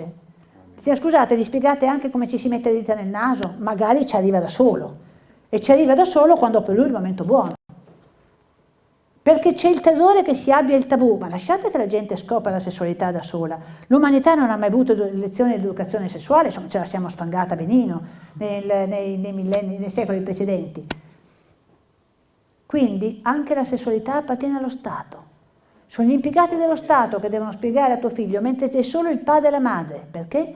Perché il padre e la madre sono gli unici che possono dire la prima frase dell'educazione sessuale. La sessualità è una cosa meravigliosa perché nascono i figli. A noi sei nato tu.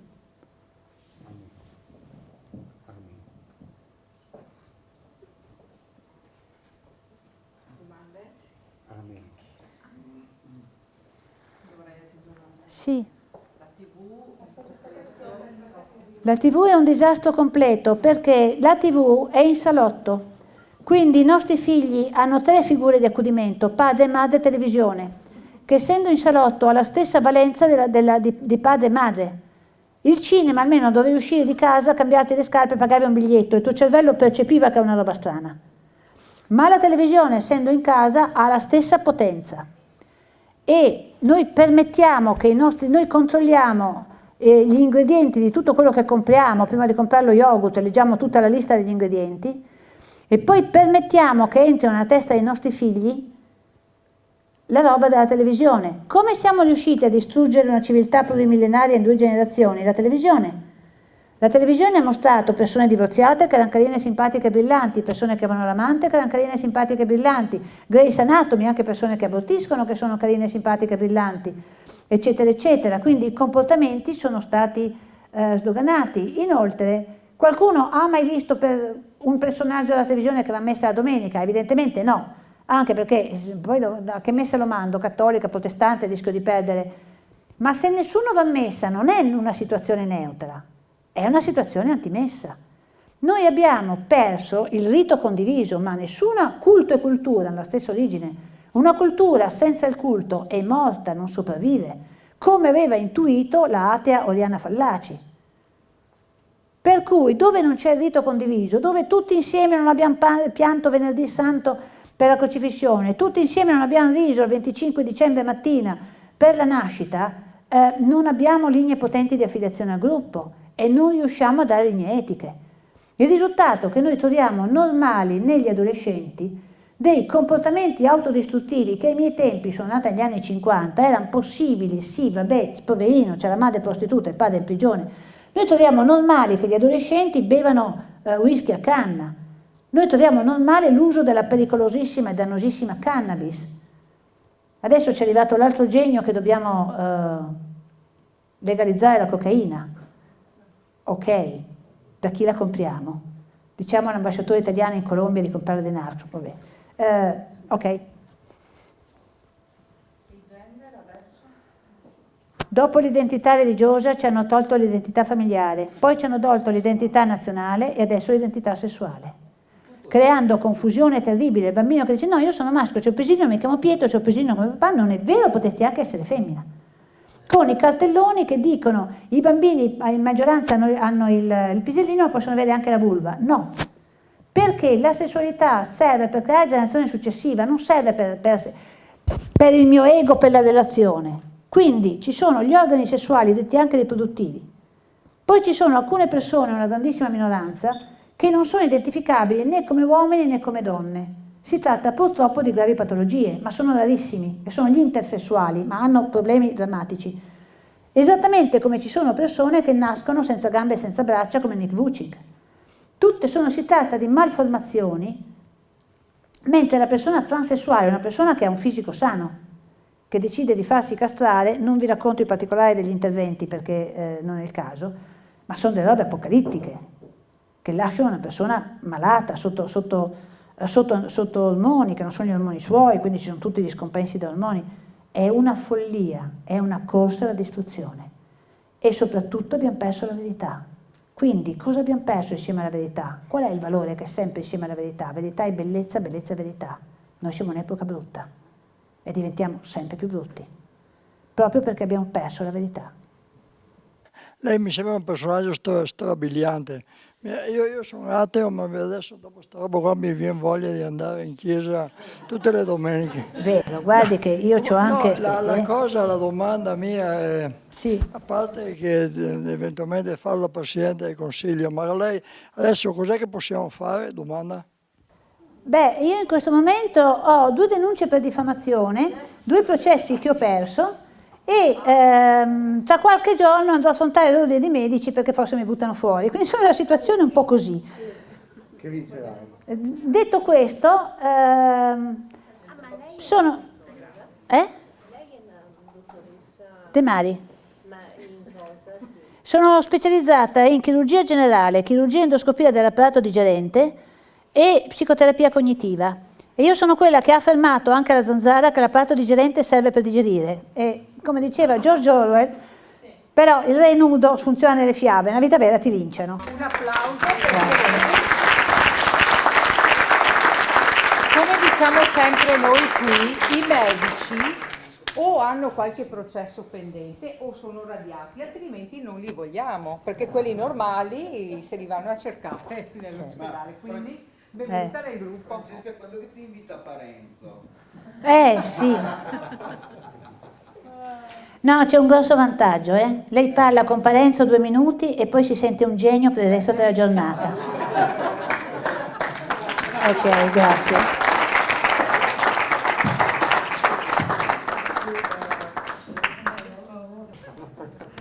Qui c'ho Nostra Signora delle Milizie, che ha la spada. Dietro c'ho la spada a croce di San Giacomo. Qui ho la medaglia di San Benedetto che serve per gli esorcismi, non si sa mai. Qui c'è San Giorgio con la lancia. Qui c'è San Michele Arcangelo che ha la spada. E qui c'è l'altro mio santo preferito che è San Giuseppe che ha l'ascia. San Giuseppe è il terzo santo armato. Perché i 2 misteri più belli, una donna bellissima e un bambino bellissimo, non potevano essere affidati a un uomo disarmato. San Giuseppe non faceva né il fornaio, sarebbe già stato in pole position per l'Eucaristia, né il sarto. Faceva il falegname e aveva un'ascia. Amen. E doveva essere morto quando Cristo è crocifisso, perché se fosse stato vivo lui sarebbe andato con la sua ascia a mettersi in mezzo e a cercare di impedire la crocifissione o a morire nel tentativo. Quindi non è pensabile che 2000 anni fa un falegname ebreo sia stato crocifisso senza aver messo un rigo per scritto e la storia si sia modificata. Io sono stata atea per quasi tutta la mia vita, non tolleravo il concetto del dolore innocente. Non tollero che un solo bambino muoia di cancro, non ho bisogno di arrivare a un campo di sterminio perché il dolore innocente sia insopportabile. E quindi mi ero inventata la possibilità che la vita si fosse creata da sola, che non ha nessun senso. Dal punto di vista biochimico è un non senso. Non è pensabile che il DNA si possa essere creato da solo, senza la membrana cellulare, nulla è possibile, la membrana cellulare è complicatissima. Quindi a un certo punto sono inciampata su questi lavori biochimici, che però è la roba che dovevo sapere già, perché io biochimica l'ho studiata e mi sono resa conto che avevano ragione loro. La vita deve essere stata creata da qualcuno. E poi sono inciampata sui documentari sulla sindone, perché la sindone non si capisce come è fatta, la NASA non sono in grado di rifarla, nessuno è in grado di rifare la sindone.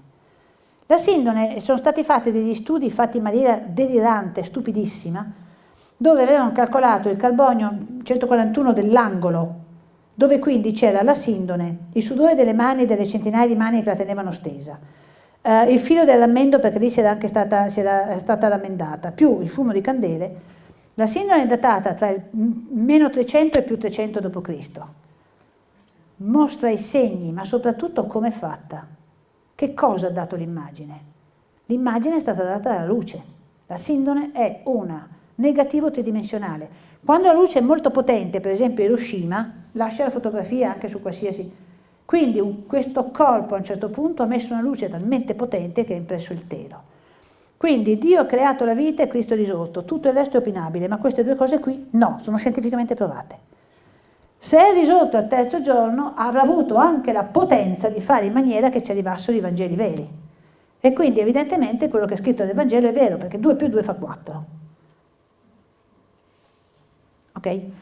Quello che dico sembrerà un attimo fuori tema, però io ritengo che possa essere utile e in questi giorni lo stiamo vivendo. Se possibile, cominciamo a non pagare più con le carte elettroniche. Questo può cambiare tantissime cose. Non facciamo le cose comode. Sono stati così gentili, ci hanno fatto una vita così spettacolarmente comoda. Stanno inculando a sangue. Non volevo dirlo così, no, guardi, poi arriva Parenzo. Ok, vabbè.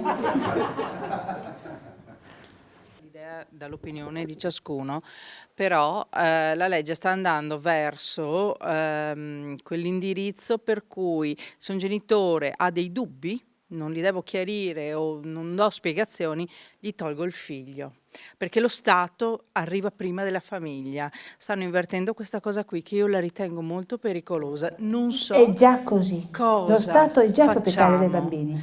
Ho capito, ci stiamo... Ogni tanto ci dicono apertamente. Ci si costituisce in gruppi, si cerca di Quindi, avere delle che cosa spiegazioni. si fa? Si costituisce un gruppo, si combatte. Ci sono dei gruppi che stanno già combattendo, Generazione Famiglia, Pro Vita, eccetera. Unitevi, sostenete economicamente sia i gruppi sia quelli che sono in prima linea e che hanno spese giudiziarie, eccetera. E soprattutto libertà di parola. Cominciamo a parlare forte, o se non ve la sentite, perché uno può rimetterci posto di lavoro, eccetera, sostenete quelli che lo fanno. Associazioni come, insisto, Pro Vita, Generazione Famiglia, difendiamo i nostri figli, difendiamo i nostri figli è anche un bel nome, insomma, eccetera, associamoci e soprattutto votate. L'astensione ci ha ucciso e votate il meno peggio, basta voti di protesta, per carità di Dio. Cercate di guardare i programmi, guardate quello che vi sembra il meno peggio, niente vaffa o roba di questo genere, perché la democrazia è una cosa seria. Quindi ci riprendiamo la matita del voto, prima o poi ce la restituiranno, a quel punto forse saremo in condizioni spaventose, ma non importa. E soprattutto combattiamo sempre, non ci arrendiamo, come cavalieri medievali. Amen. Amen. Intanto la ringrazio perché è stato interessantissimo e ricco di spunti proprio per reagire a questa situazione, secondo me, di controllo totale.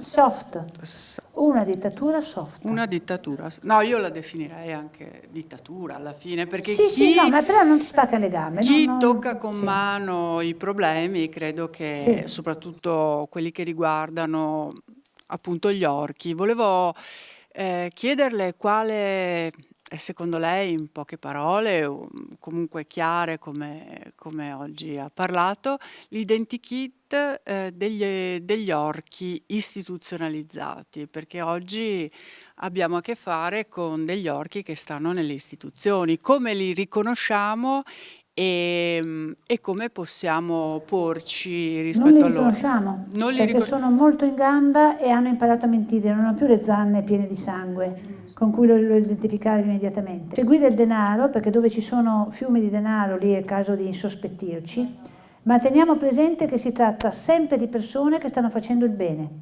Quelli che hanno fatto morire Charlie e Alfie stanno facendo il bene dei bambini. Quelli che li portano via i genitori stanno facendo il bene dei bambini e loro ne sono veramente convinti. Perché hanno il cervello umano delle spettacolari capacità di autoinganno. Perché questi la sera vanno a letto.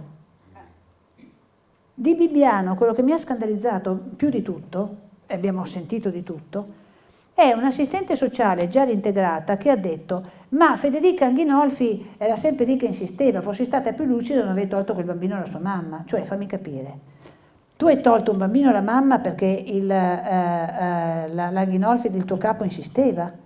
Qui siamo veramente alla banalità del male. Cosa che è successa anche da altre parti, anche al Forteto, ma gli altri insistevano, allora l'ho fatto anch'io, benissimo. Poi non venite a rompere l'anima come è successo alla Shoah.